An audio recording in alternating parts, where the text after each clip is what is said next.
Hello बच्चों लोग, कैसे हो आप सब। तो चलिए आज स्टार्ट करते हैं। ये इतिहास के प्रश्नों की श्रृंखला का भाग 3 है, जो आपके आने वाले एलटी ग्रेड, फर्स्ट ग्रेड और टीजीटी विजीटी एग्ज़ाम के लिए बहुत ही इंपॉर्टेंट है। तो चलिए स्टार्ट करते हैं। वीडियो स्टार्ट करने से पहले चैनल को सब्सक्राइब कर लीजिएगा, जिससे आपको नोटिफिकेशन टाइम से मिल जाए और वीडियो आप तक पहुँच जाए। ठीक है, तो चलिए वीडियो शुरू करते हैं। पहला क्वेश्चन है, मध्य पाषाणिक स्थल चौपानी मांडू स्थित है। ए ऑप्शन है उदयपुर के निकट राजस्थान में। बी ऑप्शन है इलाहाबाद के कुराव तहसील में बूढ़ी बेलन के किनारे। सी ऑप्शन है प्रतापगढ़ में और डी ऑप्शन है मिर्ज़ापुर में। तो इसमें आपका सही आंसर है इलाहाबाद के कुराव तहसील में बूढ़ी बेलन के किनारे, ये बी ऑप्शन है। तो चौपानी मांडू के बारे में मैं कुछ और बता दूं। हालांकि ये जो क्वेश्चन है वो मैंने पिछली वीडियो में इंक्लूड किया था, लेकिन कुछ चीज़ें रह गई थी जो मैं बताना चाह रही थी, इस वजह से मैंने फिर से ये क्वेश्चन यहाँ पे इंक्लूड कर दिया। तो ये जो है आपका कहाँ पे है चौपानी मांडू, ये उत्तर प्रदेश में है। ठीक है, उत्तर प्रदेश में। और इसकी खोज किसने की थी, तो इसकी खोज जो की थी वो आपके बीडी मिश्रा ने किया था। चौपानी मांडू की खोज किसने किया था, बीडी मिश्रा ने किया था। और यहाँ से क्या प्राप्त होता है, तो यहाँ से बस्तियों के अवशेष प्राप्त होते हैं। साथ में यहाँ से 13 झोपड़ियाँ प्राप्त हुई हैं, 13 झोपड़ियाँ प्राप्त हुई हैं, जिनकी आकृति जो है मधुमक्खी के छत्ते के जैसे है। और जो शेष झोपड़ियाँ हैं, जो शेष हैं जो वो गोलाकार है। ठीक है, साथ में यहाँ इसके संदर्भ में विद्वानों का ये भी मत है कि यहाँ से जो मृदभांड प्राप्त होते हैं वो संसार के प्राचीनतम साक्ष्यों में से हैं। संसार के प्राचीनतम साक्ष्यों में से यहाँ के मृदभांड को माना जाता है प्राचीनतम। और ये भी कहते हैं कि ये जो चौपानी मांडू है वो पूरा पाषाण काल और मध्य पाषाण काल के बीच की संक्रमण अवस्था थी। संक्रमण अवस्था का मतलब प्रतीक माना जाता है। तो अगर मान लो कभी पूछ दे क्वेश्चन घुमा के कि पूरा पाषाण काल और मध्य पाषाण काल के संक्रमण अवस्था का प्रतीक कौन सा स्थान को माना जाता है, तो आपका ये चौपानी मांडू। ठीक है, और ये कहाँ पे है, तो ये उत्तर प्रदेश में इलाहाबाद में, उत्तर प्रदेश के इलाहाबाद में मेजा तहसील में स्थित है। चलिए नेक्स्ट क्वेश्चन देखते हैं। भारतीय प्रागैतिहास के जनक कौन थे। ए ऑप्शन है रॉबर्ट ब्रूसफुट, बी है मार्टिमर व्हीलर, सी है जॉन मार्शल और डी है ए कनिंघम। तो इसमें आपका सही आंसर है रॉबर्ट ब्रूसफुट। इनको भारतीय प्रागैतिहास का जनक कहते हैं।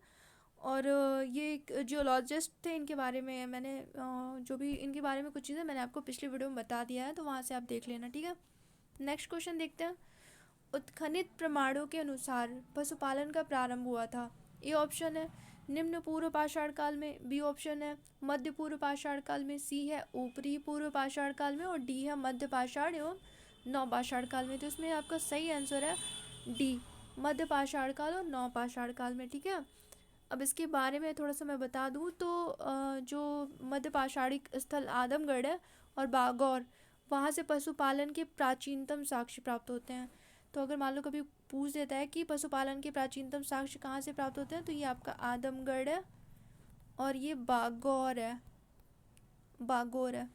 जस्ट मिनट, आदमगढ़ और बागौर है। ठीक है, ये बागौर आपका कहाँ पे है, आदमगढ़ आपका मध्य प्रदेश में है, आदमगढ़ मध्य प्रदेश में और बागौर आपका राजस्थान में है। और इसके अलावा मध्य पाषाण युगीन और जो स्थल है, जैसे गुजरात में लोटेश्वर है, रतनपुर है और कलेवल और लंगनाथ से भी जानवरों के साक्ष्य प्राप्त होते हैं। और आपको कनेवल के बारे में बता दूं तो कनेवल जो है यहाँ से ऊँट की हड्डी प्राप्त होती है। तो अगर मान लो कभी क्वेश्चन पूछ दे कि कौन सी जगह से ऊँट की हड्डी प्राप्त हुई है, तो ये कनेवल है, जो कि मध्य पाषाण युगीन स्थल है। ठीक है, और अगर नवपाषाण युगीन स्थलों की बात करूं जहाँ से आपके पशुपालन के साक्ष्य प्राप्त होते हैं, तो उसमें आपका मेहरगढ़ आता है। यहाँ से क्या प्राप्त होता है, यहाँ से भैंस के साक्ष्य प्राप्त होते हैं, भैंस के। और साथ में बुर्जहोम आता है, बुर्जहोम से आपके कुत्ते और मुर्गे के पशुपालन के साक्ष्य प्राप्त होते हैं, कुत्ते व मुर्गे। ठीक है, चलिए नेक्स्ट क्वेश्चन देखते हैं। परिष्कृत औजारों का युग माना जाता है। ए ऑप्शन है आपका निम्न पुरापाषाण काल, बी है उच्च पुरापाषाण काल, सी है नवपाषाण युग, डी है मध्य पाषाण युग। तो इसमें आपका सही आंसर हो जाएगा उच्च पुरापाषाण काल। अब थोड़ा सा उच्च पुरापाषाण काल की विशेषता मैं बता दूं तो इसकी दो प्रमुख विशेषताएं। पहला तो आपका चकमक उद्योग है, चकमक उद्योग, और दूसरा आपका है होमो सैपियंस का पदार्पण यहीं पे होता है, होमो उच्च पुरापाषाण काल में। होमो सैपियंस, इसको बुद्धिमान मानव कहते हैं ना, मैंने पिछली वीडियो में आपको इसके बारे में बताया है, ठीक है। और उसके बारे में, और इनका जो प्रमुख उपकरण है वो आपका ब्लेड ब्यूरिन, और ब्लेड ब्यूरिन या तक्षड़ी या गिरमिट जिसको कहते थे, वो उच्च पुरापाषाण काल का प्रधान उपकरण है। इसके बारे में मैंने पिछली वीडियो में बता दिया है, तो वहाँ से आप देख लेना। नेक्स्ट क्वेश्चन है, पुरापाषाण युग का प्रमुख औजार क्या था?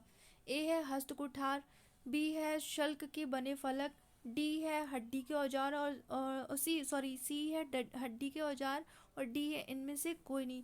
तो इसमें आपका सही आंसर होगा हस्तकुठार, ए ऑप्शन सही होगा। ए आपको बताया था कि एसुलियन संस्कृति है, और ये जो हस्तकुठार है वो कहाँ से प्राप्त हुआ था? मद्रास के पल्लवरम से प्राप्त हुआ था। और ये जो एसुलियन संस्कृति है उसको मद्रासी संस्कृति भी कहते हैं, मद्रास से प्राप्त होने के कारण। और ये जो उपकरण जो था ये निम्न पुरापाषाण कालीन उपकरण था, ठीक है। पिछली वीडियो में इससे संबंधित क्वेश्चन है, आप देख लीजिएगा। नेक्स्ट क्वेश्चन है, पुरापाषाण युग के लोगों का प्रमुख उद्यम या धंधा क्या था? ए ऑप्शन है शिकार, बी है कृषि, सी ऑप्शन है आपका पशुपालन, और डी है इनमें से कोई नहीं। तो इसमें आपका सही आंसर होगा शिकार। नेक्स्ट क्वेश्चन देखते हैं, प्राचीन भारत में कृषि के प्राचीनतम उल्लेख कहाँ से मिलते हैं? ए ऑप्शन है आपका बोरी, बी है मेहरगढ़, सी है इनामगांव, और डी है गिलोंद। तो इसमें आपका उत्तर के अकॉर्डिंग आपका सही आंसर होगा मेहरगढ़। लेकिन एक चीज़ ध्यान देना कि अगर इसमें ऑप्शन में लहुरा देव रहता, लहुरा देव, तो ये सही आंसर होगा, क्योंकि ये कृषि के प्राचीनतम साक्ष्य यहीं से प्राप्त होते हैं। इसकी टाइमिंग जो है वो 8000 BC है, 8000 BC है।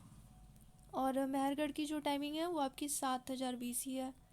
तो अगर ऑप्शन में आपका लहुरा देव रहता है तो लहुरा देव को सही मानते, लेकिन वो है नहीं, तो मेहरगढ़ को ही मानेंगे, ठीक है। तो इसमें सही आंसर हो जाएगा आपका बी। नेक्स्ट क्वेश्चन देखते हैं। थोड़ा सा मेहरगढ़ के बारे में मैं आपको बता दूं, तो मेहरगढ़ जो है ये आपके पाकिस्तान के बलूचिस्तान प्रांत में प्रवाहित होने वाली नदी जो बोलन नदी थी उसके तट पर स्थित था। तो ये कहाँ पे है? ये पाकिस्तान में मेहरगढ़। एक चीज़ पहले ध्यान रखना कि पाकिस्तान में है, पाकिस्तान के बलूचिस्तान प्रांत में बोलन नदी के तट पर है। कौन सी नदी के तट पे है? बोलन नदी के तट पे। और यहाँ से क्या प्राप्त हुआ? तो यहाँ से गेहूँ, जौ, अंगूर और कपास के साक्ष्य प्राप्त होते हैं। क्या मिलता है? गेहूँ, जौ, अंगूर और कपास के साक्ष्य प्राप्त होते हैं, ठीक है। नेक्स्ट क्वेश्चन देखते हैं, भारतीय उपमहाद्वीप में धान की खेती का प्राचीनतम पुरातात्विक साक्ष्य प्राप्त होता है। ए ऑप्शन है कश्मीर के बोरझोम से, बी है बिहार के चिरांद से, सी ऑप्शन है आपका गुजरात के लोथल से, और डी ऑप्शन है उत्तर प्रदेश के कोलडीवा से। तो इसमें आपका डी ऑप्शन जो है इसमें आपका सही, उत्तर प्रदेश के कोलडीवा से प्राप्त होता है। अब ये जो धान की खेती होती थी, मतलब जो खेती में जो प्राप्त धान हुआ है, जो मतलब जो ये धान जो खेती के लिए जो धान यूज़ किया गया है उसका जो नाम था वो आपका था ऑर्जिया, ऑर्जिया सत्विया, ऑर्जिया सत्विया।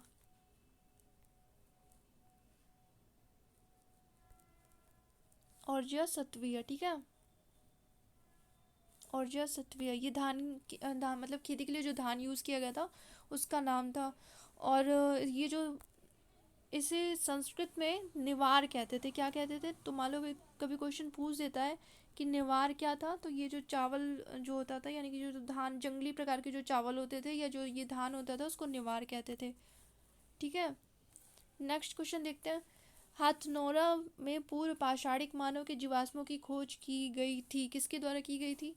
तो ए ऑप्शन है आपका एच डी सांकलिया के द्वारा, बी है एन के सोनकिया के द्वारा, सी ऑप्शन है आपका बीबी लाल के द्वारा, और डी ऑप्शन है आपका जी आर शर्मा के द्वारा।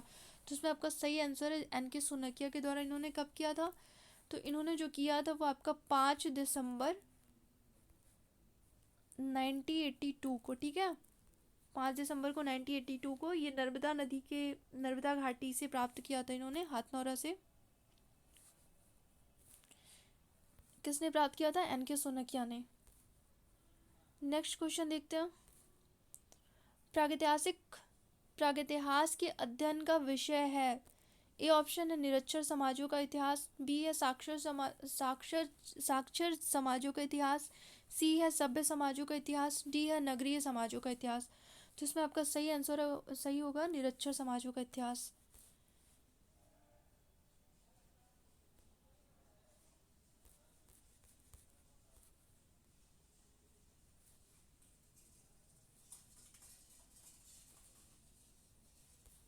चलिए नेक्स्ट क्वेश्चन देखते हैं। नेक्स्ट क्वेश्चन है, क्या मिट्टी के बर्तन बनाना नवपाषाण काल से संबंधित था? ए ऑप्शन है सत्य, बी है असत्य, सी ऑप्शन है आपका सत्य हो सकता है, डी है असत्य हो सकता है। तो इसमें आपका डी होगा, असत्य हो सकता है। क्यों असत्य हो सकता है ये भी मैं बता दूं, क्योंकि जो नवपाषाण काल की जो विशेषता थी वो चाक से निर्मित इस काल के बर्तनों की विशेषता थी कि ये चाक पे बनते थे। और जो मिट्टी के बर्तन जो बनाए जाते थे, वो जो मिट्टी के बर्तन की जो जानकारी प्राप्त हुई है वो एक मध्य पाषाण युगीन स्थल है चुपानी मांडो। अभी मैंने आपको पहले बताया है और पिछली वीडियो में भी मैंने इसके बारे में बताया है, चुपानी मांडो के बारे में, तो वहाँ से आप देख लेना। यहाँ से मिट्टी के बर्तन प्राप्त हुए हैं जो कि सबसे प्राचीनतम माने जाते हैं। अभी पिछली वीडियो में मैंने बताया और पिछले क्वेश्चन में भी मैंने इसके बारे में बताया। चलिए नेक्स्ट क्वेश्चन देखते हैं।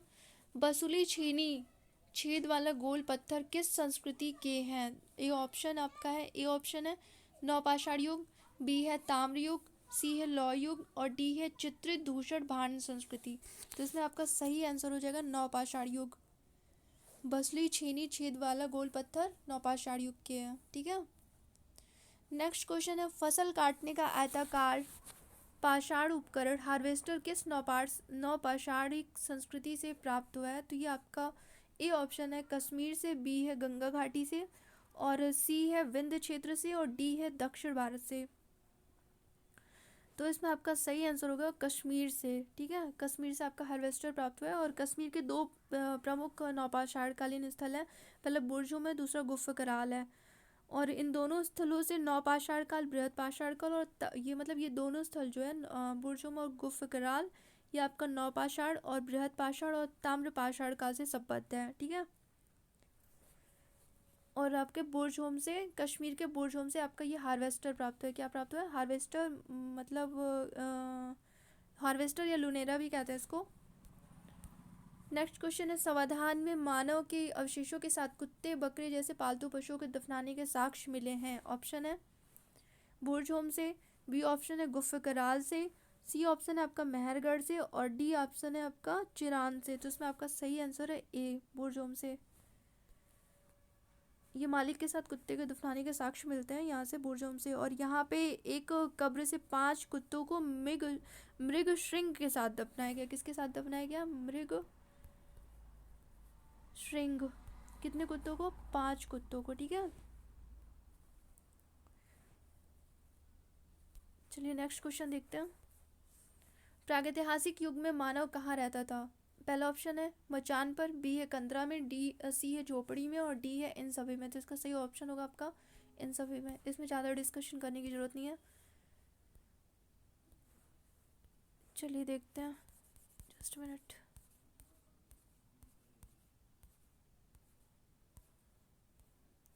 तो आज मैं इतना ही क्वेश्चन रहने दे रही हूँ और बाकी के जो क्वेश्चन है वो मैं नेक्स्ट वीडियो में अपलोड कर दूँगी। तो वीडियो अच्छा लगे तो लाइक करिएगा, शेयर करिएगा और चैनल को सब्सक्राइब कर दीजिएगा, जिससे मुझे भी मोटिवेशन मिलेगा तो मैं और ज़्यादा से ज़्यादा अच्छे क्वेश्चन ला सकूँगी। और ये क्विज कंप्लीट हो जाएगी तो मेरे पास जो मैंने ऑथेंटिक बुक से नोट्स बनाया है मैं उनको भी शेयर करूँगी, जिसका फ़ायदा आपको निश्चित रूप से एग्ज़ाम में होगा। तो चलिए आज इतना ही रहने देते हैं। Thank you.